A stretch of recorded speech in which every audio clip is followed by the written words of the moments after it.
आज की कहानी है भगवान विष्णु जी और माता लक्ष्मी जी की। चलिए शुरू करते हैं। एक बार भगवान विष्णु जी शेषनाग पर बैठे बैठे बोर हो गए। उन्होंने धरती पर घूमने का विचार मन में किया। वैसे भी कई साल बीत गए थे धरती पर आए और वह अपनी यात्रा की तैयारी में लग गए। स्वामी को तैयार होता देखकर लक्ष्मी माँ ने पूछा, आज सुबह सुबह कहाँ जाने की तैयारी हो रही है? विष्णु जी ने कहा, हे लक्ष्मी, मैं धरती लोक पर घूमने जा रहा हूँ।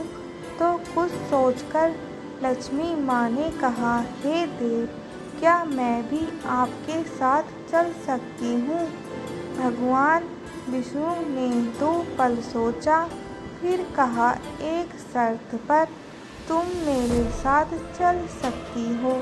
तुम धरती पर पहुंचकर उत्तर दिशा की ओर बिल्कुल मत देखना। इसके साथ ही माता लक्ष्मी ने हाँ कह के अपनी बात मनवा ली और सुबह सुबह माँ लक्ष्मी और भगवान विष्णु धरती पर पहुंच गए। अभी सूर्य देवता निकल रहे थे। रात बरसात होकर हटी थी। चारों ओर हरियाली ही हरियाली थी। उस समय चारों ओर बहुत शांति थी और धरती बहुत ही सुंदर दिख रही थी और माँ लक्ष्मी मंत्र मुग्ध होकर धरती को देख रही थी और भूल गई कि पति को क्या वचन देकर आई हैं और चारों ओर देखती हुई कब उत्तर दिशा की ओर देखने लगी, पता ही नहीं चला।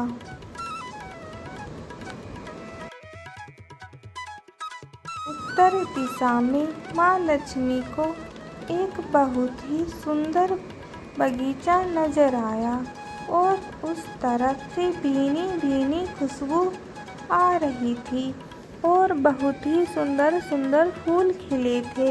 यह एक फूलों का खेत था और माँ लक्ष्मी बिना सोचे समझे उस खेत में गई और एक सुंदर सा फूल तोड़ लाई।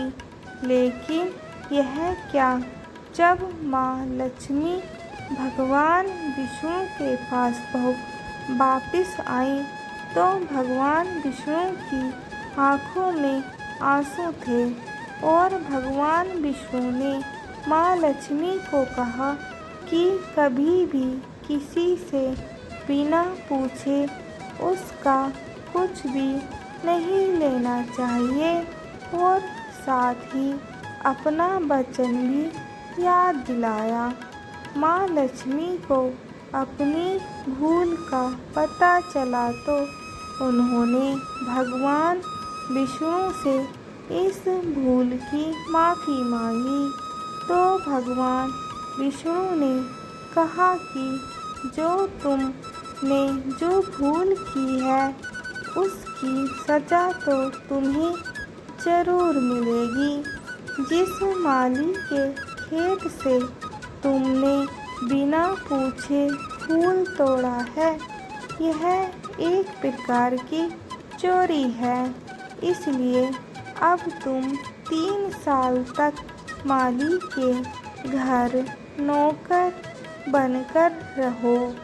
उसके बाद मैं तुम्हें बैकुंठ में वापिस बुलाऊंगा।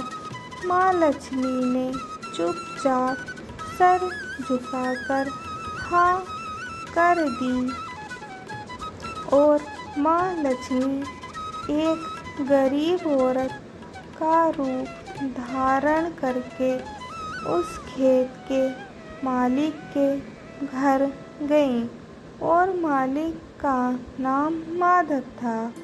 माधव की बीवी, 2 बेटे और 3 बेटियां थीं। सभी उस छोटे से खेत में काम करके किसी तरह से गुजारा करते थे। माँ लक्ष्मी जब एक साधारण और गरीब औरत बनकर जब माधव के झोपड़े पर गईं तो माधव ने पूछा, बहन तुम कौन हो और इस समय तुम्हें क्या चाहिए? तब माँ लक्ष्मी ने कहा, मैं एक गरीब औरत हूँ, मेरी देखभाल करने वाला कोई नहीं है। मैंने कई दिनों से खाना भी नहीं खाया। मुझे कोई भी काम दे दो, साथ में मैं तुम्हारे घर का काम भी कर दिया करूँगी। बस मुझे अपने घर में एक कोने में आसरा दे दो। माधव बहुत ही अच्छे दिल का मालिक था। उसे दया आ गई, लेकिन उसने कहा, बहन मैं तो बहुत ही गरीब हूँ। मेरी कमाई से मेरे घर का खर्च मुश्किल से चलता है, लेकिन अगर मेरी 3 की जगह 4 बेटियाँ होती तो मैं गुजारा ही करता। अगर तुम मेरी बेटी बनकर जैसा रूखा सूखा हम खाते हैं उसमें खुश रह सकती हो तो बेटी अंदर आ जाओ। माधव ने माँ लक्ष्मी को अपने झोपड़े में शरण दे दी और माँ लक्ष्मी 3 साल माधव के घर पर नौकरानी बनकर रहीं। जिस दिन माँ लक्ष्मी माधव के घर आई थी, उससे दूसरे दिन ही माधव को इतनी आमदनी हुई फूलों से कि शाम को एक गाय खरीद ली।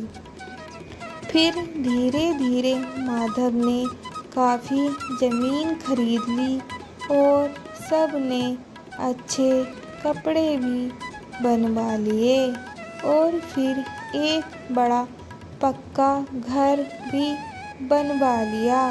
बेटियों और बीवी ने गहने भी बनवा लिए और अब मकान भी बहुत बड़ा बनवा लिया था। माधव हमेशा सोचता था कि मुझे यह सब इस महिला के आने के बाद मिला। इस बेटी के रूप में मेरी किस्मत खुल गई है और अब 2 से 4 साल बीत गए, लेकिन माँ लक्ष्मी अब भी घर में और खेत में काम करती थी। एक दिन माधव जब अपने खेतों से काम खत्म करके आया तो उसने अपने घर के सामने द्वार पर एक देवी स्वरूप गहनों से लदी एक औरत को देखा।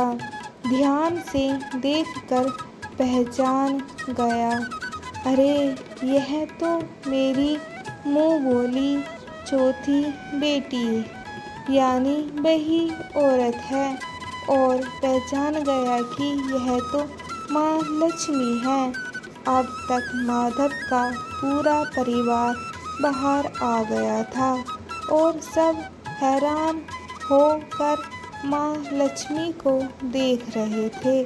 माधव बोला, माँ हमें माफ़ कर, हमने तेरे से अनजाने में ही घर और खेत में काम करवाया है। माँ यह कैसा अपराध हो गया? हे माँ हम सब को माफ़ कर दे। अब माँ लक्ष्मी मुस्कुराई और बोली, हे माधव, तुम बहुत ही अच्छे और दयालु व्यक्ति हो। तुमने मुझे अपनी बेटी की तरह से रखा, अपने परिवार के सदस्यों की तरह से। इसके बदले मैं तुम्हें वरदान देती हूँ कि तुम्हारे पास कभी भी खुशियों की और धन की कमी नहीं रहेगी। तुम्हें सारे सुख मिलेंगे जिसके तुम हकदार हो। और फिर माँ अपने स्वामी के द्वारा भेजे रथ में बैठकर बैकुंठ धाम चली गईं। दोस्तों, अगर तुम्हें यह कहानी पसंद आई हो तो ज़रूर बताइएगा कि आपको ये कहानी कैसी लगी। और चैनल लाइक कर दीजिए, सब्सक्राइब कर दीजिए और बेल आइकन को प्रेस कर दीजिए। और thank you for watching this video.